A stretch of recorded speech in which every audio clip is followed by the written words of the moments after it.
Hey everyone, my name is Utkarsh Verma and I'm your psychology mentor, and this is the second video and the continuation of the last video of CVT 2023 psychology paper. Alright, last time हमने 50 तक solve कर लिया था. आज एकदम शुभ number 51 से शुरू करते हैं. Which of the following is the method of probability sampling? Purposive नहीं, स्नोबॉल नहीं, इंसिडेंटल नहीं, क्लस्टर. क्लस्टर बाकी तीनों आपके नॉन प्रोबेबिलिटी सैम्पलिंग में. ठीक है, ये आपका क्लस्टर सैम्पलिंग प्रोबेबिलिटी मतलब हर एक एलिमेंट की इक्वल प्रोबेबिलिटी रहती है to be getting picked as a sample. Alright, आगे बढ़ते हैं. Okay, match the following. आपका ये सेंसेशन एंड परसेप्शन के कंसेप्ट से आया है. लीनियर पर्सपेक्टिव सबसे इजी लग रहा है हमें, और कुछ मान लो पता ही नहीं है. Straight line seem to join together. Okay, ये लीनियर पर्सपेक्टिव का है. सी का वन है कहीं पे, सी का वन. ओके, तो क्या सी का वन और कहीं है? नहीं है, तो हम आगे मूव ही नहीं करेंगे. सी का वन हमें मिल गया, कोई भी एक मिल गया, बात खत्म. ऑलराइट, तो ये आपको ये हो जाएगा.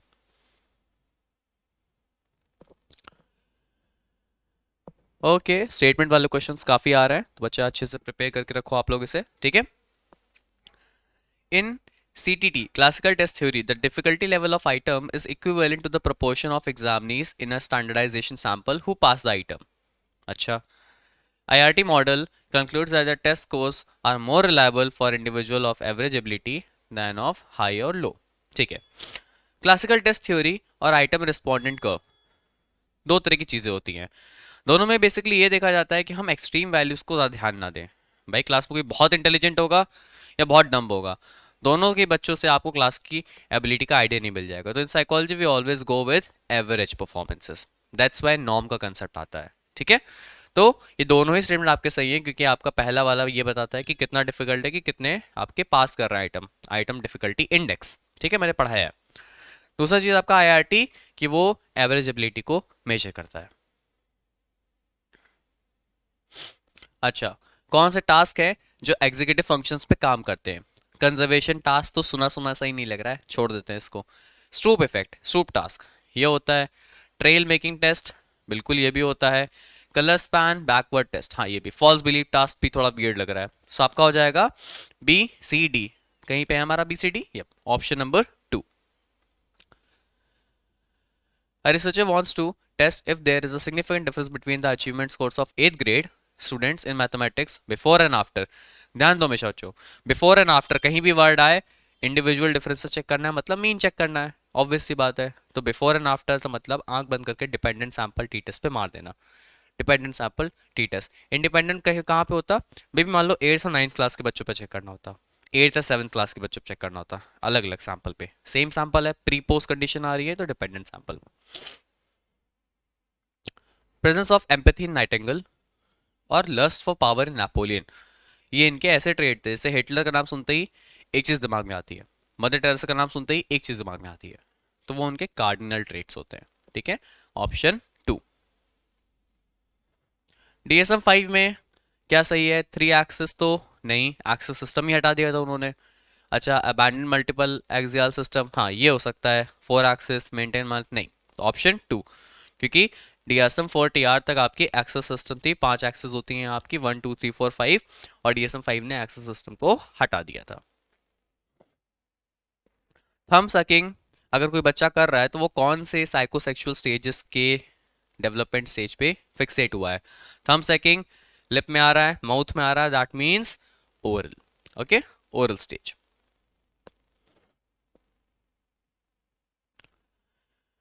Tuhina, 18 months old, is preoccupied with pointing things and asking what they are. So basically बच्चों में ये बिहेवियर होता है कि हर चीज़ पूछते हैं, ये क्या है, वो क्या है, ये क्या है, ये क्या है. आई नो बहुत इरिटेटिंग लगता है.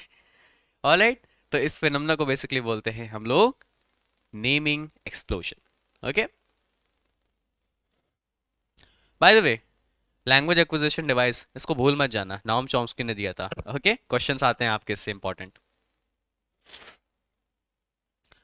Rohit has a constant fear about his health, उसे हमेशा टेंशन रहती है. वो बहुत सारे डॉक्टर से मिल चुका है, बहुत सारी सीरियस बीमारियों के उसने टेस्ट कराए हैं, सब नेगेटिव आ रहे हैं. लेकिन अभी भी उसको हल्का सा भी ऐसे छींक आ जाती है, सर दर्द आता है, तो वो पैनिक कर जाता है. कौन सा डिसऑर्डर है उसे? Hypochondriasis. Again I am saying बहुत इंपॉर्टेंट का टॉपिक है, इसको आराम से पढ़ के आना, बहुत सारे क्वेश्चंस आते हैं इससे. ठीक है, hypochondriasis is the answer. Facial feedback hypothesis indicate that emotional states can produce change in facial expressions. Okay. James Lang theory of emotion suggests that subjective emotional experiences are actually the result of physiological changes within our bodies. दोनों ही statement गलत है. क्यों? Subjective emotional experience का मतलब होता है कि आप कहीं ना कहीं इंटरप्रिटेशन कर रहे हो, सब्जेक्टिव चीज ला रहे हो, यानी कि शार्टर सिंगर का कंसेप्ट आ रहा है. और फेशियल फीडबैक हाइपोथेसिस ये बोलती है कि आपके फेशियल मसल से आप इमोशंस को परसीव करते हो, नॉट वाइस वर्सा. दोनों ही स्टेटमेंट रॉन्ग है. बेल शेप्ड कर्व क्या होता है, यानी कि एनपीसी क्या होता है, इसको रट लो दिमाग में. मीजोकर्टिक. लेप्टोकर्टिक का मतलब होता है ज्यादा हो, और प्लाटिकर्टिक का मतलब हो फ्लैट हो. मीजोकर्टिक मतलब नॉर्मल. ठीक है, तो एनपीसी इज मीजोकर्टिक. कर्टोसिस और स्क्यूनेस क्या होती है, रिसर्च का इंपॉर्टेंट टॉपिक है. आई नो बहुत ज़्यादा मुश्किल लगता है, but again these are the all topics which are of my speciality. इन सबको मैं अपने बैचेस में पढ़ा रहा हूँ. मेरे न्यू बैचेस ऑलरेडी स्टार्ट हो गए हैं. रजिस्ट्रेशन 18 से हमारी क्लासेस शुरू हो रही हैं. अगर आपको ज्वाइन करना हो, अपनी प्रिपरेशन को एक बूस्ट देना है, कॉन्फिडेंस प्रोवाइड करना है, सो ज्वाइन माई कोर्स. हम लोग के बैच में आप लोग को 1-to-1 मेंटोरशिप प्रोवाइड होगी, टेस्ट सीरीज प्रोवाइड की जाएंगी, आंसर बुकलेट्स प्रोवाइड की जाएंगी, notes, PPTs, live classes, doubt solving sessions, and हर एक क्लास की रिकॉर्डिंग भी अवेलेबल रहेगी आपको. इतना सब कुछ प्लस पार्ट ए का पूरा रिकॉर्डिंग्स एंड क्लासेस. तो इतना सब कुछ आपको इससे रीजनेबल प्राइस में आई डोंट थिंक सो कहीं मिलेगा. ऑलराइट, सो ज्वाइन नाउ. कंटिन्यू करते हैं. A dash test compares an individual's result on the test with the statistically represented sample. Okay अगर बच्चों यहाँ पे नॉर्म रेफरेंस लिखा होता तो इसका आंसर ऑप्शन 4 होता. ठीक है, बट आई अंडरस्टैंड बहुत सारे लोग आप वैलिड टेस्ट पे गए होगे, कहीं ना कहीं ये उतना एक्यूरेट लग नहीं रहा. दैट्स वाई ये ड्रॉप क्वेश्चन है आपका. A negative correlation occurs when dash scores on one variable are associated with other. भूल जाओ क्वेश्चन. नेगेटिव कोरिलेशन का मतलब क्या होता है, एक ज्यादा हो एक कम हो, या फिर एक ज्यादा हो एक कम हो. एक्स बढ़ रहा है वाई कम हो रहा है, या एक्स कम हो रहा है वाई बढ़ रहा है. तो दोनों में से कहाँ सिचुएशन है, हायर हायर नहीं हो सकता, हायर लोअर. यप, हायर और लोअर नेगेटिव कोरिलेशन बनेगा. मैक्सिमम कोरिलेशन वैल्यू 1, 0 से 1, चाहे -1 हो चाहे +1 हो. Which of the following are the verbal tests of Wechsler's intelligence test? All right, verbal कौन कौन से हो सकते हैं, information, all right, similarities, did similar, object assembly तो नहीं होगा, digit span. So इसका probably A, B और E होना चाहिए. Information, similarities और digit span. Okay? अच्छा, being able to run a statistical analysis, ये किस तरह की इंटेलिजेंस आती है स्टर्नबर्ग के अकॉर्डिंग, ये होती है आपकी एनालिटिकल इंटेलिजेंस. एनालाइज कर रहे हो ना, एनालिसिस एनालिटिकल इंटेलिजेंस. ठीक है, कुछ भी नहीं पता था तुक्का गैस कर सकते थे, analyse analytical. Alright, presence of mind जरूर रखना. ओके, एग्जाम में ये बहुत इंपॉर्टेंट है. Which of the following bipolar dimensions are measured by MBTI test. Carl Jung की थ्योरी पे बेस्ड है ये. कौन कौन सी चीजें होंगी, इंट्रोवर्जन एक्सट्रोवर्जन होगा. ऑलराइट, स्टेबिलिटी वर्सेस न्यूरोटिज्म नहीं, thinking versus feeling. Okay, perception versus judgement.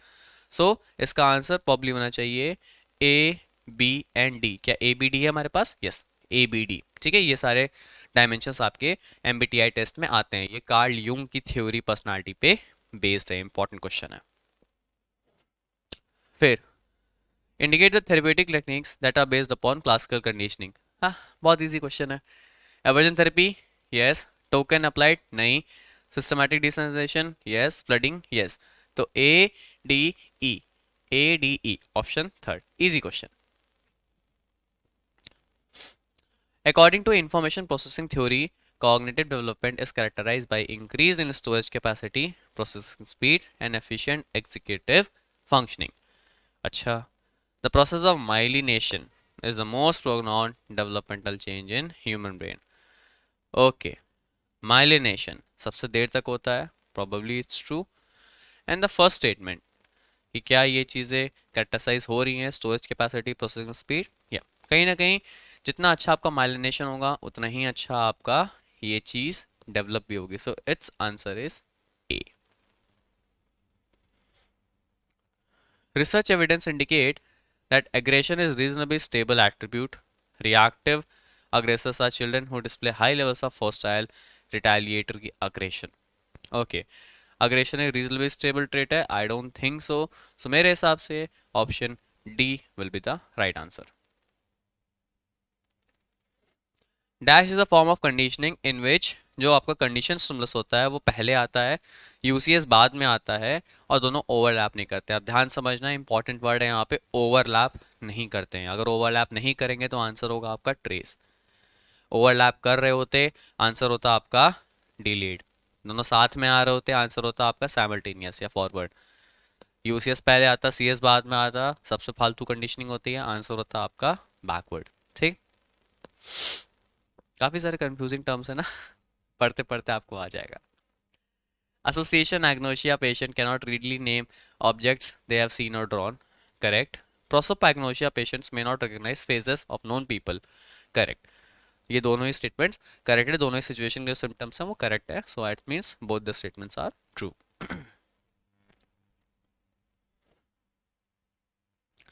Standard scores express the individual's distance from the mean in terms of standard deviation. Linearly derived standard scores are often designated as z-score. तो दूसरा तो सही ही है, एकदम confirm है।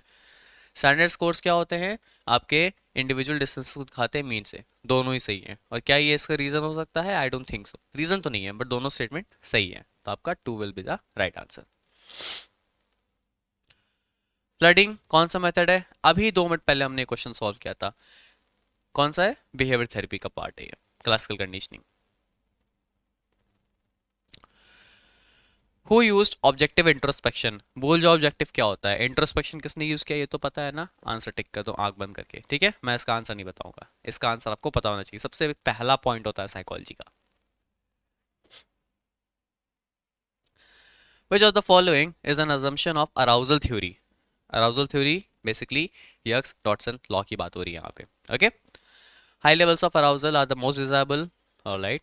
Optimal levels, हाँ, optimal levels of arousal exist for each person, optimal levels of arousal exist for various activities, okay। तो इसका आना चाहिए आपका बेसिकली अराउजल 2, क्योंकि हर इंसान के लिए एक अराउजल लेवल अलग अलग होता है। मेरे लिए अराउजल लेवल अलग होगा, मेरे लिए एक स्ट्रेस लेवल अलग होगा जिसमें मैं अच्छा काम कर सकता हूँ, मे भी तुम्हारे लिए ये चीज अलग हो। Option 2 is the right answer. Okay, placebo effect क्या होता है देखते हैं। We cannot clear casual conclusions. Nope. The result of study generalize. No. Okay. Participant improves because of the expectation of receiving treatment. हाँ, यही होता है प्लेसिबो इफेक्ट, ठीक है। ए का 3 कहीं पे है बच्चा? अच्छा, 2 जगह है। देख लेते हैं बी का 4 होगा या 1। High external validity, okay, tough लग रहा है, हमें तो आइडिया नहीं है। डबल ब्लाइंड प्रोसीजर ये तो पता होगा, इसको चेक कर लेते हैं। ए का 3 है क्या? Double blind experiment, neither researcher nor participant know the condition. अच्छा, तो सी का 4। अब यहाँ पे ये चेक कर लो, ए का 3 और सी का 4 कहाँ पे आ रहा है? ए का 3 और सी का 4, ए का 3 और सी का 4, option 4 is the right answer. Match the following बहुत इजी हो जाता है अगर आप सब कुछ सॉल्व करने नहीं बैठोगे, that's really true. Match the following में आप 2-3 स्टेटमेंट्स मिला लो, आगे बढ़ जाओ टिक करके, ठीक है। टाइम सेव करो। When people do not recall their dreams, it is probably they are secretly trying to forget them. Sleep enables the brain to rest because little activity takes place during sleep. Okay, दूसरा तो एकदम ही गलत है, कोई जानबूझ के brain को force नहीं कर रहा होता है कि अपना ड्रीम भूल जाओ। बहुत ब्रॉडर लेवल पे डिबेटेबल टॉपिक है, ट्रू हो सकती है, बट इन जनरल यहाँ पे फॉल्स होगा ये। दूसरा स्टेटमेंट ट्रू है, इसीलिए बोलते हैं आराम करो, दिमाग को आराम दो, सो जाओ, ठीक है। तो दूसरा स्टेटमेंट सही है यहाँ पे, पहला गलत है। अच्छा, सीक्वेंस मैंने बताया था ना, स्लीप इंपॉर्टेंट टॉपिक है। अपने मैंने स्टूडेंट्स को अभी रिसेंटली 1 हफ्ते पहले ये टॉपिक पढ़ाया है, वेव्स वाला, कि कौन सी वेव कब निकलती है, ठीक है। अच्छा, सबसे पहले आपकी बेसिकली डी आती है, रैपिड रिलेटिवली लो एम्पलीट्यूड, ठीक है, क्योंकि आप जग रहे होते हो, अल्फा वेव। इसके बाद आपका निकलता है टोटल स्लीप स्पिंडल्स, ठीक है। तो डी हो गया, ए हो गया, फिर आते हैं आपकी बी, जिसमें आपका बेसिकली के कॉम्प्लेक्सेस और ये सब जनरेट होते हैं। अब मैं इसको इतने शॉर्ट तरीके से नहीं समझा सकता हूँ कि क्या होता है ये सब, ओके, क्योंकि काफ़ी कॉम्प्लिकेटेड है, मुझे ओवरऑल पूरा स्लीप पैटर्न समझाना पड़ेगा आपको। तो आपका ऑप्शन होगा डी ए बी सी, ठीक है। अच्छा, इनमें से नाम तो सबका सुना हुआ है, काम किसी एक का सुना हुआ है। ऑब्जर्वेशनल लर्निंग, बैंडूरा कहाँ पे है? डी का 1, डी का वन दो जगह है। अच्छा, जेनेटिक एपिस्टेमोलॉजी, पियाजे ने दिया था कंसेप्ट, ए का दो, डी का वन, ए का दो। अच्छा, दोनों जगह है। फिर से देख लेते हैं, इंडिविजुअल डिफरेंसेस पर किसने काम किया था? गाल्टन ने काम किया था, ये तो पता ही होगा, मैंने पढ़ा है अभी है। तो सी का तीन, ए का दो, सी का तीन, डी का वन, ऑप्शन थ्री। थोड़े थोड़े टफ हो जाते हैं कभी कभी, बट पैनिक नहीं करना है, प्रेजेंस ऑफ माइंड रखो।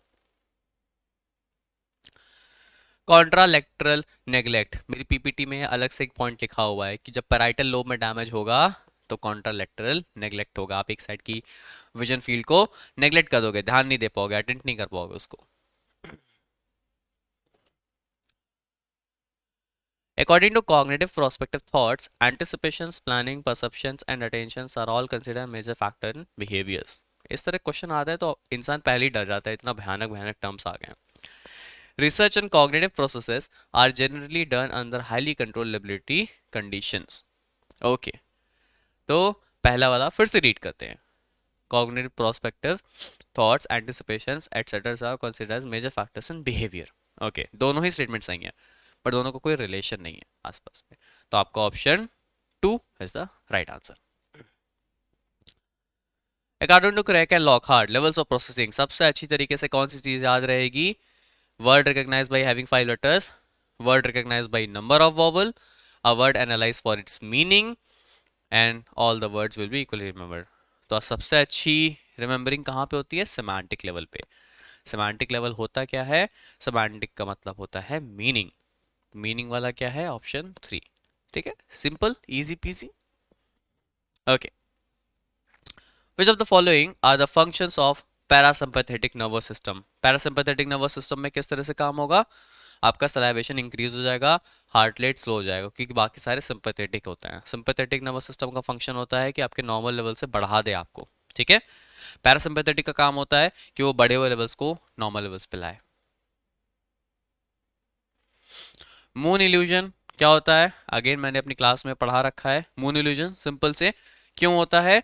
डेप्थ क्यूज नहीं होता है, परसेप्चुअल क्लोजर इफेक्ट ये भी नहीं होता है, डेंसर एटमॉस्फेयर। अब कोई नूबी भी होगा तो भी वो मून एटमॉस्फेयर देख के गेस कर सकता है। अगेन आई एम सेइंग, अगर आपको कुछ भी गेस मारना है तो कुछ भी मत मारो, कुछ भी गेस करना है तो एक थोड़ा सा कैलकुलेटिव गेस मारो। ठीक है, तो एटमॉस्फेयर, मून, थोड़ा तो रिलेटेबल लग रहा है ना, तो आपका ये थ्री हो जाएगा right answer.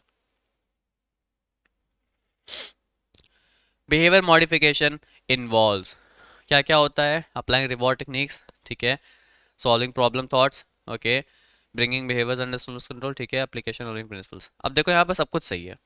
Again MCQ is not about the right answer, MCQ is about the most accurate answer. इसका है आपका थ्री।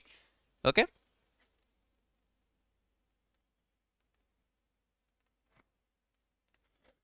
मीन आपको फाइंड एसडी निकालना है। ठीक है, मैं कैलकुलेट नहीं करूंगा यहाँ पे, आई गेस इसका आंसर की भी गलत दी हुई थी। सिंपल सा फॉर्मूला होता है एक्स माइनस एम का होल स्क्वायर, इन पूरे का समेशन ले लो, under root N minus one कर दो और इस पूरे का अंडर रूट ले लो। ठीक है, ये आपका फॉर्मूला होता है।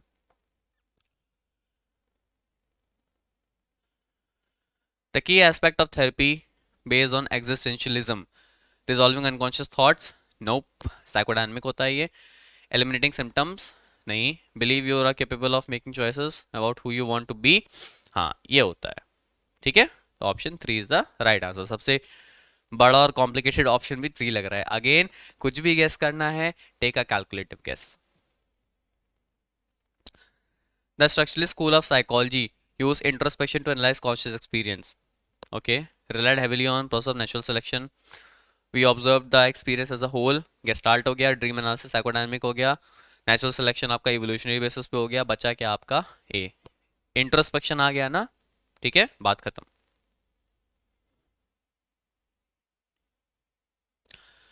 अच्छा, अनयूजुअल डिटेल रोशाक टेस्ट में, अब आई नो बहुत सारे लोगों ने ये क्वेश्चन गलत किया होगा, नहीं कर पाएंगे, क्योंकि अगेन ये चीज़ आपके पीजी में, अगर आपका पीजी में पेपर होता है साइको डायग्नोस्टिक्स, अगर आप उसे ऑप्ट करते हो तब आप यहाँ पे वो सारी चीज़ें पढ़ोगे। ठीक है, इसका answer by the way DD है, बट मैं इसको एक्सप्लेन नहीं करूँगा क्योंकि बहुत ज़्यादा डिफिकल्ट है इस टेस्ट की स्कोरिंग उसको समझना, सो प्रोबेबली वो एक आध घंटा लेगा। ठीक है, तो ये ऑल दो आपके सिलेबस में नहीं है, बट हु नो सिलेबस में है नहीं, मतलब एनडीए कुछ भी कभी पूछ लेता है। Okay, which of the following major areas of assessment in mental states examination. ये भी थोड़ा थोड़ा आपके सिलेबस में नहीं था, बट ओके, इसका ऑप्शन होता है कॉग्निटिव मेमोरी फंक्शंस होते हैं, इमोशनल फंक्शनिंग होती है, perceptual error, illusion and hallucinations नहीं, स्पीच एंड कम्युनिकेशन, ओके ये होता है। तो ए बी ई ये आपके मेजर फीचर्स होते हैं, ठीक है। ओके, अगेन इल्यूजन्स और इसका क्वेश्चन आ गया, ठीक है। क्या होता है, विजुअल क्लिफ हमने पढ़ रखा है, किसने दी थी, गिब्सन एंड वॉक ने दी थी। कहाँ पे है, डेप्थ परसेप्शन, डी का 2 कहीं दिख रहा है आपको, डी का 2, अच्छा 2 जगह है। अच्छा, एम्स रूम होता है बेसिकली, जब इधर इंसान रहता है छोटा दिखता है, रूम के इस तरफ आ जाता है तो बड़ा दिख जाता है, ये होता है आपका एम्स इल्यूजन, यानी कि साइज कंसिस्टेंसी को डिस्टॉर्ट कर देता है। तो सी का 4, तो क्या हमारे पास डी का 2 और सी का 4 है, डी का 2 और सी का 4, yup, this will be the right answer, ठीक है। बाकी motion picture stroboscopic movement concept किसने दिया था, आपका मैक्स वर्दमीर, 5 फिनोमेना, ओके। अरे भाई कितने मैच द फॉलोइंग आ गए थे इसमें। अच्छा, इंटेलिजेंस, गार्डनर की मल्टीपल इंटेलिजेंस है, मैंने बता रखा है, इंपॉर्टेंट टेस्ट से क्वेश्चंस आते हैं। इंटरपर्सनल, थेरेपिस्ट के पास अच्छा होगा, सी का 4, ओके 2 जगह सी का 4। अच्छा, स्पैशियल, इंजीनियर स्कल्पचर इनके पास अच्छी होनी चाहिए, स्पेशल नॉलेज, तो ए का 3, सी का 4, ए का 3, सी का 4, ए का 3, मिल गया आपको आपका राइट आंसर, ठीक है।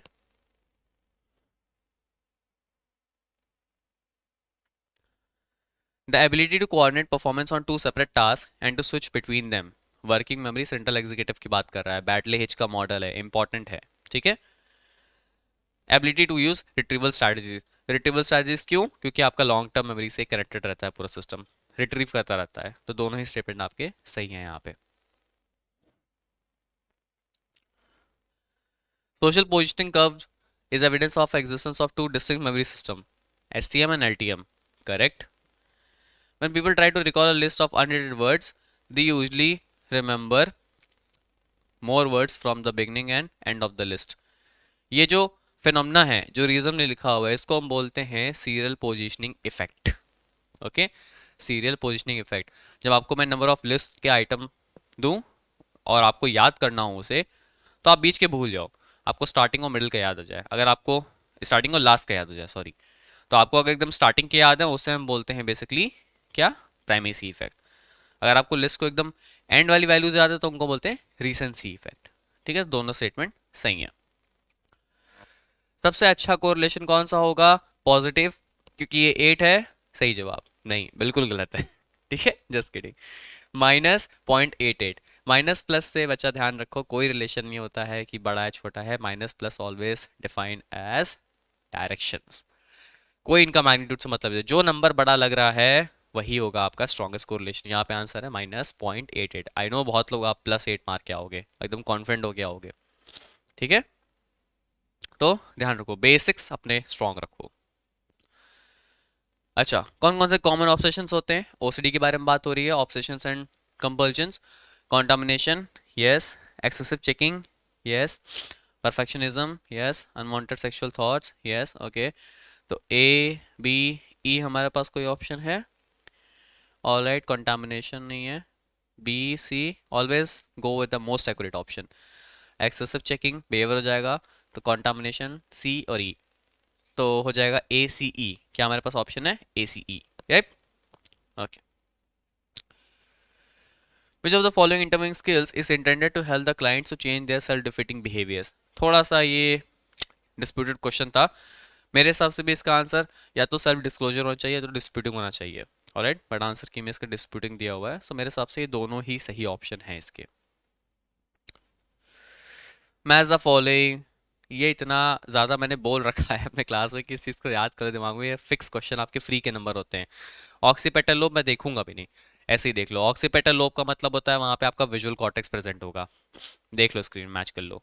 पैराइटल लोब का मतलब है आपका वहाँ पे सोमैटोसेंसरी होगा, ठीक, टेम्पोरल लोब में आपका ऑडिटरी होगा, ओके, मैच कर लो हर जगह, क्लियर। और प्री फ्रंटल कॉर्टेक्स आपका ऑफकोर्स फ्रंटल लोब में ही होगा। Last question, which of the following is a close ended, tell me about problems, problems इंसान की खत्म नहीं होती कभी, क्लोज एंडेड नहीं हुआ। What kind of recreational activities you do, बहुत सारी करता हूँ, क्लोज एंडेड नहीं है। But kind of cars you like, बहुत सारी वैरायटी है, अफोर्ड ऑल तो कुछ नहीं कर सकते बट पसंद बहुत सारी है।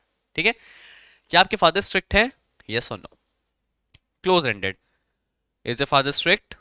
यस और नो, सिर्फ दो ही है और नहीं भाग सकते हो, तो आपका 4। ऑलराइट, तो इसी के साथ सीवीटी का ये paper, I think on a scale of difficulty level it was 7। ठीक है, I don't lie about this कि डिफिकल्ट तो था थोड़े बहुत, क्योंकि ऑफकोर्स 2 क्वेश्चन आपके आउट ऑफ सिलेबस थे।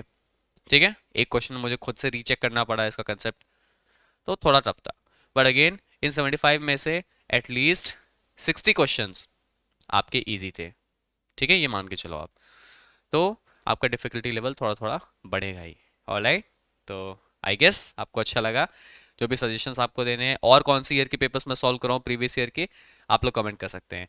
मेरे बैचेस ऑलरेडी स्टार्ट हो रहे हैं 18 दिसंबर से, please join now. See you soon in the next video.